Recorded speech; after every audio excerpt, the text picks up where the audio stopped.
Hey everybody, and welcome back to my channel. And today I want to talk about Christine McGuinness's article in the Sun newspaper, and the headline reads, Christine McGuinness says autistic children have barely eaten in 3 weeks as she laments being unable to buy McDonald's. Christine McGuinness has revealed her 3 autistic children have barely eaten in more than 3 weeks due to the impact of the coronavirus pandemic on their routines. The mum of 3, who's 32 years old, told her Instagram following that how she missed McDonald's being open, as she could always rely on her kids to eat it. She explained, "The one meal of all 3 of my children would eat is McDonald's. We miss you. I never thought I would wish for fast food for my children, but as I expected, the changes have affected them, and 2 of my children are barely eating. It's been like this for over 3 weeks now.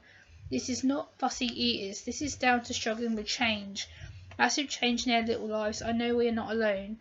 I've had so many messages about McDonald's. #Autism awareness. If you know, you know.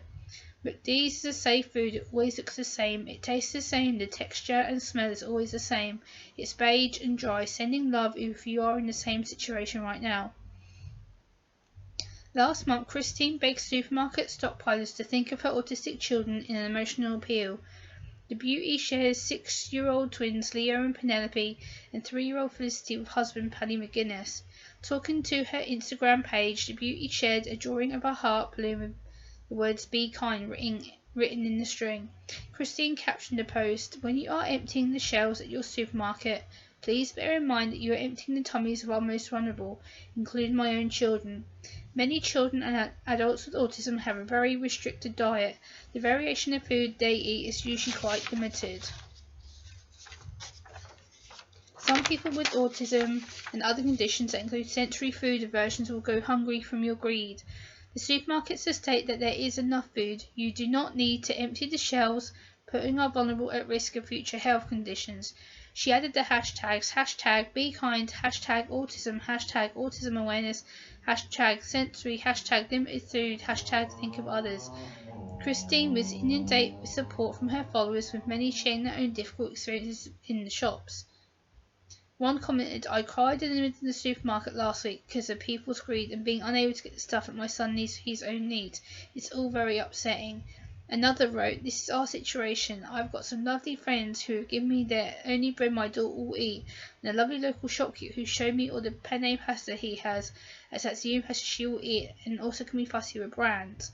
Her husband Paddy previously spoke out against Brits who had stockpiled due to the ongoing coronavirus, leaving the supermarket shelves empty for others. In a passionate video, he branded those who had panic bought toilet rolls massive heads. So I can agree with this article in quite a lot of detail, because as someone on the autistic spectrum like myself, being averted to some certain foods, like there is only some certain foods that I eat, like she mentions pasta there. I'm a very big pasta fan. I love pasta. I love eating it. I love the texture of it, the taste of it. It's just something that I like, that I'm used to eating. It's a routine staple food for me. I eat it quite a lot as part of my routine eating habits.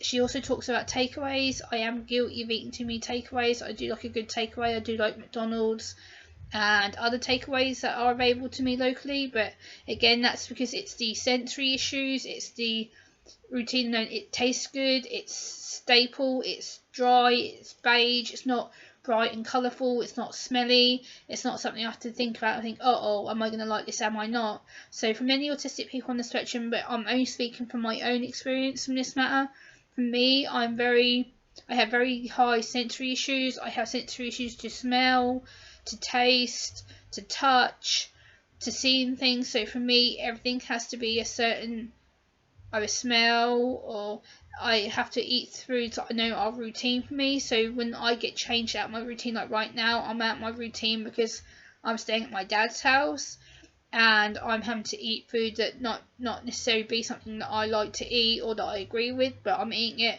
because it's being cooked for me, so I do it out being polite. And for me, it's about trying new foods, even though that can be the most difficult thing during the current situation that we're all living through right now. Trying new foods for someone on the autism spectrum is very, very difficult, because it takes a lot of emotion, a lot of mental processing, a lot of sensory processing with deciding if they're going to be willing to try that food or not.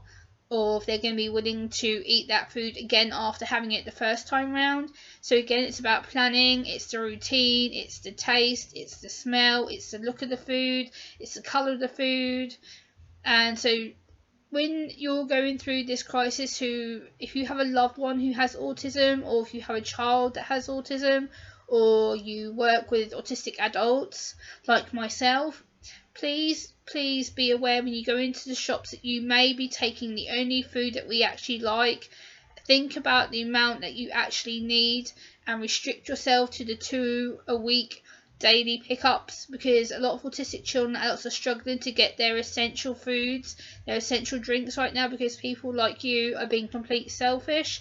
So I agree with Christine McGuinness in that aspect. Just please take the time to think about what you're doing, and think about the people who are having autism, like myself, or sensory issues to food, because it is difficult to get hold of certain kind of brands or certain foods right now, and it is causing meltdowns, anxiety attacks, panic attacks. Children are going hungry because they can't get their usual staple of food. So it's just about making sure that you have that background and thinking, oh, actually, should I think of someone with autism? Should I think of someone with a learning disability? Should I think of someone with a mental health issue who only eats certain foods because it's routine? It's the staple diet they rely on every day. It's something they eat day in, day out, month in, month out. It's the same routine. Bread, pasta, pizza, takeaways. Anything that they like, don't take that away from them unless you really, really have to, because otherwise you are going to disrupt their routine. You're going to see more meltdowns, you're going to see more anxiety attacks. So just be considerate and think about people who are going to be struggling during this hard time.